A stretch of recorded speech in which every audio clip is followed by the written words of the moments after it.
so much. I still work a lot, but like that first year after opening, I was like working 14 to 16 hours a day. Like it was crazy hours. I was like in chronic pain like all the time. And I think I've reached a cadence in this year of like, this is the time I need to take to rest. I have like amazing staff who I can like leave at the shop and they know how to run things without me having to be there. I'm also like someone who's just like, I wouldn't necessarily call myself like micromanaging, but I'm always like, are things okay? Are you guys okay? Do you need Yeah. anything? Yeah. Um, yeah, I think I also just like feel bad to leave them alone when I'm like doing other things.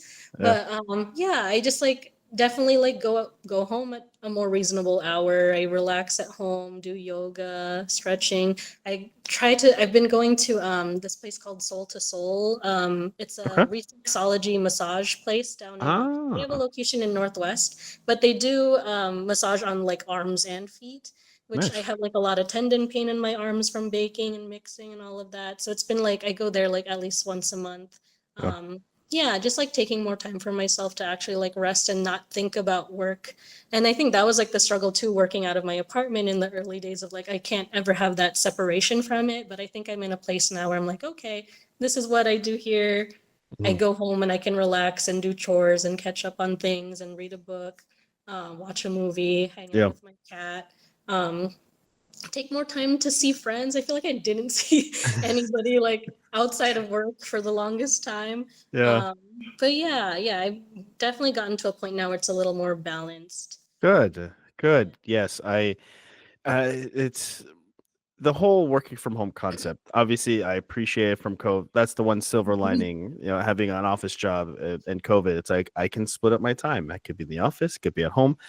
But Mhm. I've definitely noticed on some of those slower summer days where it's like, oh god, if I was at home, I would just be like doing a little bit of work and then maybe zoning out a little bit on something else. It was like Mhm. there's little brain breaks or are more easily accessible than at work. Yeah.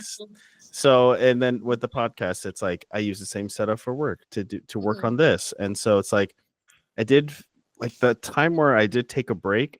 It was good, but I was very worried about like losing all of this rust or losing all of this Mhm. flow. Mhm. When it comes to taking breaks, how how do you ballpark it? Are you like, Mhm. I think a week is fine, and then Yeah.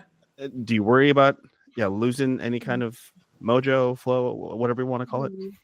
I mean, I think the longest break I've had has been like not even a full week, like 5 days. We were in our first like couple of like our year, we did kind of like a yearly staff retreat where we would do a little trip to the Oh, coast or yeah. somewhere else for about 4 or 5 days. And then most recently in May, I took a 5 day vacation to go up and visit my family. I went to my first K-pop concert. I saw Stray Kids. It was really amazing.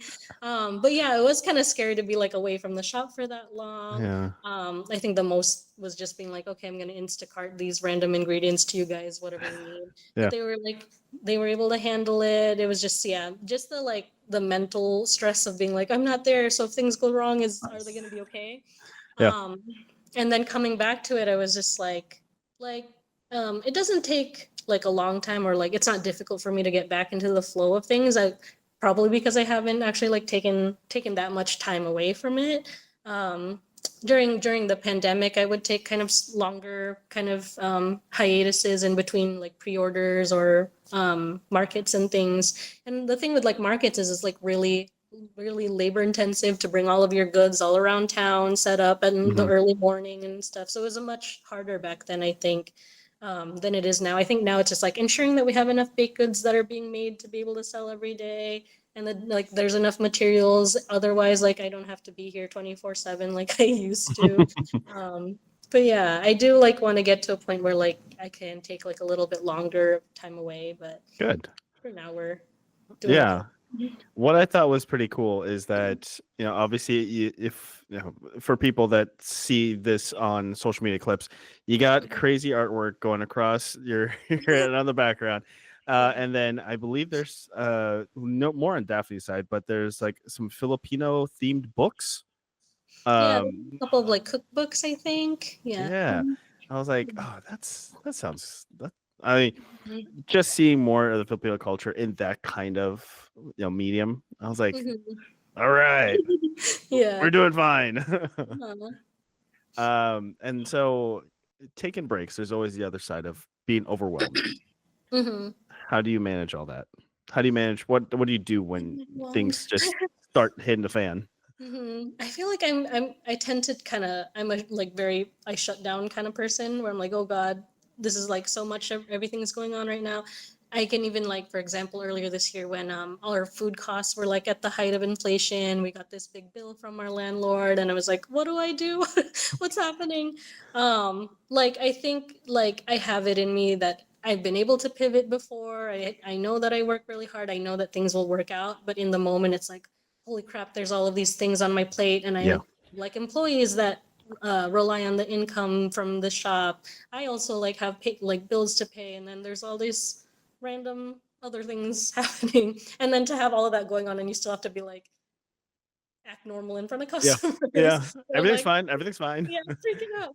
Yeah. There was like one Portland night market that I was vending at where we like found out it was before we opened, but we were finding out all of this like stuff around our construction being delayed. And so I was like having a Oh. meltdown in the middle of Portland night market, but like had to kind of internalize all of it and was still like, yes, buy this big cookie, whatever. Oh my I think gosh. that's like the one thing that I think I learned from like nursing school and being a healthcare worker early on is like keeping the calm, like Yeah. Yeah. face and like still kind of being able to work through things and holding it in. I don't know how healthy that is, but yeah, I'm usually like able to handle things as they come. Um, when it comes to being like really overwhelmed, I'm fortunate that I have like a lot of friends who are supportive that I can like use as my sounding board. I go to therapy, so it's good to be able to like, I'm very much like a verbal processor. I'm like, what do I do about this? These are all the things that are happening. I don't know. And a lot of the times I'm like not even really looking for advice. It's just like I just need to get it all out and then I'll be Yeah. fine and that's it. Yeah. Yeah, so I think like I've over the years been able to like develop more coping mechanisms to not like feel like I shut down and can't do anything. Like that's definitely had a feeling that I've had in the past of like, oh crap, I can't do anything about the situation. But Yeah. yeah, I know that like I have been able to work through difficult things in the past. I know I will continue to, especially with like how things are now. We just have to kind of, I'm on my toes all the time, having to pivot if necessary. But Mhm. yeah, I feel like I haven't struggled with the feelings of overwhelm as much as I used to.